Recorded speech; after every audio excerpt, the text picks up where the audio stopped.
Hi all, I am Dr. Santosh, maxillofacial surgeon, consultant of Occidental Clinic. Today topic hair transplant. Start చేసే ముందు hair గురించి తెలుసుకుందాం. Hair ఫాలికిల్లో 4 parts ఉంటాయి. పైగా కనిపించే భాగం హెయిర్ షాఫ్ట్ అని అంటారు. స్కిన్లో ఉండే భాగాలు ఏంటంటే hair follicle, hair bulb, hair papilla. Hair bulb అనేది వైట్గా ఉంటుంది అండ్ ఒక్కొక్క హెయిర్కి అటాచ్ అయ్యి హెయిర్ ఎరెక్టైల్ మజిల్ కూడా ఉంటుంది, మజిల్ సపోర్ట్ ఉంటుంది. లైఫ్ సైకిల్ ఏంటంటే ఒక హెయిర్లో 3 ఫేజెస్ ఉంటాయి: అనాఫేజ్, క్యాటాఫేజ్ అండ్ టిలోఫేజ్. అనాఫేజ్ అనేది ఏంటంటే 2 to 6 ఇయర్స్ అనాఫేజ్లో ఉంటుంది అండ్ 3 వీక్స్ కెటాఫేజ్. టిలోఫేజ్ అనేది 3 months. టిలోఫేజ్ అనేది షెడ్డింగ్ ఫేజ్ అన్నమాట. షెడ్డింగ్ ఫేజ్ అంటే 3 monthsలో ఎప్పటికీ ఫాల్ అవుతూ ఉంటాయి హెయిర్. 90 to 100 daysలో ఎప్పటికీ షెడ్డింగ్ అవుతుంది. షెడ్డింగ్ అంటే హెయిర్ ఫాల్ అవ్వడం, హెయిర్ లాస్ అవ్వడం.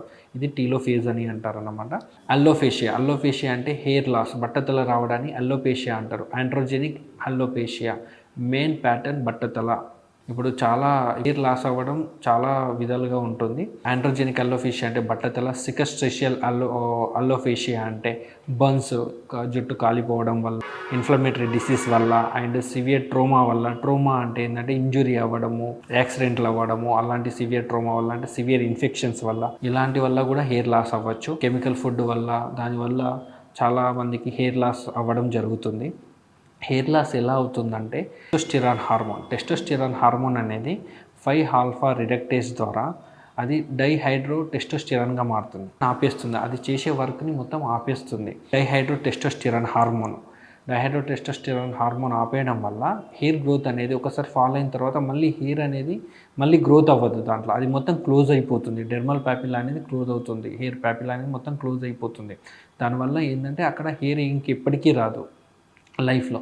అందువల్ల హెయిర్ ట్రాన్స్ప్లాంట్ బ్యాక్ సైడ్ చాలామంది అడుగుతుంటారు, హెయిర్ ట్రాన్స్ప్లాంట్ ఎక్కడ, డోనర్ ఏరియా ఎక్కడ తీసుకుంటారని. బ్యాక్ సైడ్ అనేది ఈ డిఎస్టి, డైహైడ్రోటెస్టోస్టిరాన్ హార్మోన్ అనేది బ్యాక్ సైడ్ హెయిర్లో ఉండదు. అందువల్ల back side donor area very safest area అన్నమాట. అలా మనము ట్రాన్స్ప్లాంట్ చేయడం వల్ల ఆ బ్యాక్ హెయిర్ ఎప్పటికీ అనేది ఫాల్ అవ్వవు. చాలా ఇయర్స్ వరకు అలానే ఉంటుంది. ట్రాన్స్ప్లాంట్ చేసిన తర్వాత చాలా ఇయర్స్ వరకు అలానే ఉంటుంది. ఆ హెయిర్లో డిఎస్టి హార్మోన్ అనేది ఉండదు.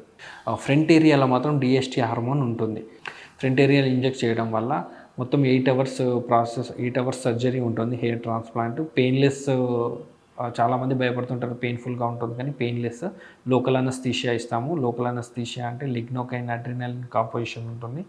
దానివల్ల అంత కాంప్లికేషన్స్ ఏం లేవు లిగ్నోకైన్ వల్ల. అనస్థీషియా వేయడం వల్ల చాలా పేషెంట్ ఏంటంటే నిద్రపోతారు, చాలా పడుకుంటారు. పెయిన్ ఉంటే నిద్రపోవడం చాలా కష్టం కదా, అలా పడుకుండిపోతారు. అంటే పెయిన్లెస్ ట్రీట్మెంట్ ఉంటుంది అన్నమాట ట్రాన్స్ప్లాంట్. 6 hours 8 hours పేషెంట్ చాలా పీస్ఫుల్గా నిద్రపోయి, అంటే పెయిన్ గురించి కంప్లైంట్ చేయకుండా ప్రీవియస్ చాలా కేసెస్ చేశాను. ఎవరు ఏం కంప్లైంట్ ఇవ్వలేరు. పెయిన్లెస్గా ట్రీట్మెంట్, మీకు హెయిర్ ట్రాన్స్ప్లాంట్ ట్రీట్మెంట్ జరుగుతుందండి. ఇక post of hair transplant treatment ఎలా కేర్ తీసుకోవాలి, ఏం ట్యాబ్లెట్స్ వాడాలి నెక్స్ట్ సెషన్లో చెప్తాను. Thank you.